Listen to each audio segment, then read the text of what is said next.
एक परिवार गर्मियों की छुट्टी में गांव में घूमने आया था। वो कुल 3 लोग थे। हरिया, उसका बेटा आदित्य और उसकी पत्नी नील। हरिया का बेटा आदित्य गांव में आते ही गांव में घूमने की जिद करने लगा। माँ मेरे को घूमने जाने दो ना, मैं गांव में पहली बार ही तो आया हूँ। अभी अभी तू शहर से आया है बेटा, अभी तू बाहर मत जा, थोड़े दिन घर पे ही रह। तेरे पापा आएंगे तब तुझे घुमाने लेके चलेंगे। वो देखो बेटा, पड़ोस वाली आंटी आ गई। आओ सुमन बहन, बैठो।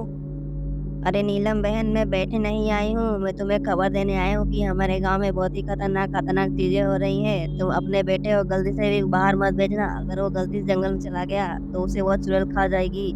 ठीक है सुमन बहन, अब हम सोने जा रहे हैं, इस बात की मैं ख्याल रखूंगी। फिर सुबह होते ही सब अपने अपने काम में लग जाते हैं, लेकिन हरिया का बेटा आदित्य किसी की बात ना मानते हुए अकेले ही घूमते घूमते जंगल की ओर चला जाता है।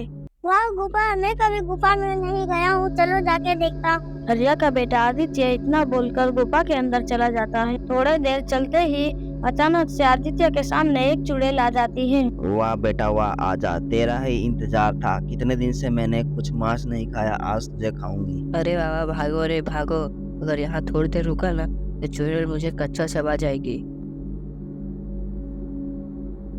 भाग बेटा भाग, कहाँ तक भागेगा, मैं भी देखती हूँ।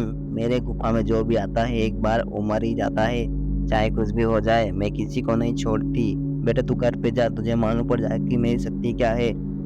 आज तो बाल बाल बच गया, अब दोबारा कभी जंगल में नहीं जाऊंगा। लगता है वो आंटी सच ही कह रही थी, उस जंगल में एक चुड़ैल आ गई है। ये गांव तो बहुत ही डरावना है, अब दोबारा कभी इस गांव में अपनी मम्मी पापा के साथ कभी नहीं आऊंगा और जंगल में भी नहीं जाऊंगा। चलो वो सब भूल जाता हूँ, मैं अब घर पे जाके सो जाता हूँ। आधी रात हो रही थी और आदित्य सो रहा था। उसकी नींद टूट जाती है। आदित्य अचानक से उठकर बैठ जाता है और वो नींद में ही चलने लगता है। फिर आदित्य अचानक से चलते चलते एक गुफे में आ जाता है। आजा बेटा आजा, मैं तेरा ही इंतजार कर रही थी। कब से सोच रही थी कि तू अभी तक क्यों नहीं आया। मुझे लगा कि मेरी शक्ति काम नहीं कर रही तेरे ऊपर, पर तू आ गया है। तो एक बात सुन ले, अब से सिर्फ और सिर्फ तू मेरा ही काम करेगा, किसी की बात नहीं मारेगा। हर रोज रात को तू लोगों को चाकू मार के आएगा या तलवार मार के आएगा और उनकी जान लेके आएगा, तभी मुझे संतुष्टि मिलेगी। ये ले मेरा चाकू, ये बहुत ही ताकतवर चाकू है। तू एक बार मारेगा तो 10 बार अपने आप ही लगेगा। ये तलवार मैंने अपनी शक्ति से प्राप्त किया है। लेकिन तू अपने घर से बाहर तभी निकलना जब रात हो जाए, क्योंकि सुबह इस जादू की ताकत खत्म हो जाती है और इस चाकू से तू कुछ नहीं कर पाएगा। इसीलिए मैं तुझे बोल रही हूँ कि तू रात में ही निकलना किसी को मारने के लिए। तभी आदित्य चाकू मार के जान ले लेता है। उसी समय गांव का एक आदमी पेड़ के पीछे से छुप के देख रहा था कि आदित्य रात के टाइम पे कोई भी जंगल के साइड दिखता तो उसको चाकू मार देता। मुझे लगता है कि ये सब भूत प्रेत का मामला है। मुझे अपने चाचा तांत्रिक के पास जाना चाहिए। अगर मैं इसी वक्त नहीं गया तो गांव के और आदमियों को मारेगा। अब मुझे जाना चाहिए, नहीं तो ये मुझे देखेगा तो मुझे भी मारने लगेगा। तांत्रिक जी, मैंने अभी एक लड़के को देखा, एक आदमी को मारते हुए।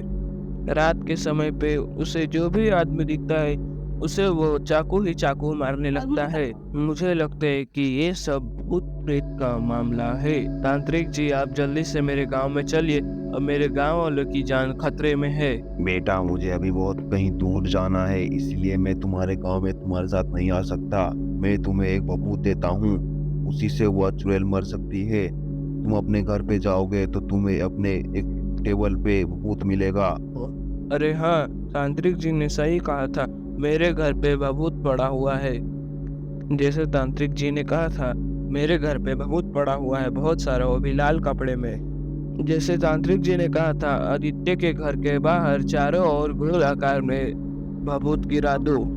मैं फटाफट जाके उसके घर के चारों ओर भभूत गिरा के आ जाता हूँ, नहीं तो आदित्य मुझे भी देख लेगा और मुझे मार देगा। जैसे तांत्रिक जी ने बोला था वैसे वैसे वो आदमी करता है। वो बबूत में ऐसी ताकत थी जो किसी भी शक्ति को उल्टा कर देती थी। वैसे ही उस चुड़ैल की ताकत उसे ही मारने वाली थी। फिर आदित्य हर रोज की तरह रात को उठता है और उस गुफा में चला जाता है। आजा बेटा आजा, तेरा ही इंतजार था। कब से मैं तेरा इंतजार कर रही थी। चल बता कितने लोगों को तूने आज मारा, जल्दी बता। आज मैंने 1 लोगों को मारा है, दूसरी तेरी बारी है, मैं तुझे मार डालूंगा। जो तलवार आदित्य को चुड़ैल ने दी थी, वही तलवार आदित्य के पास से निकल के अचानक से चुड़ैल के ही पेट में लग जाता है।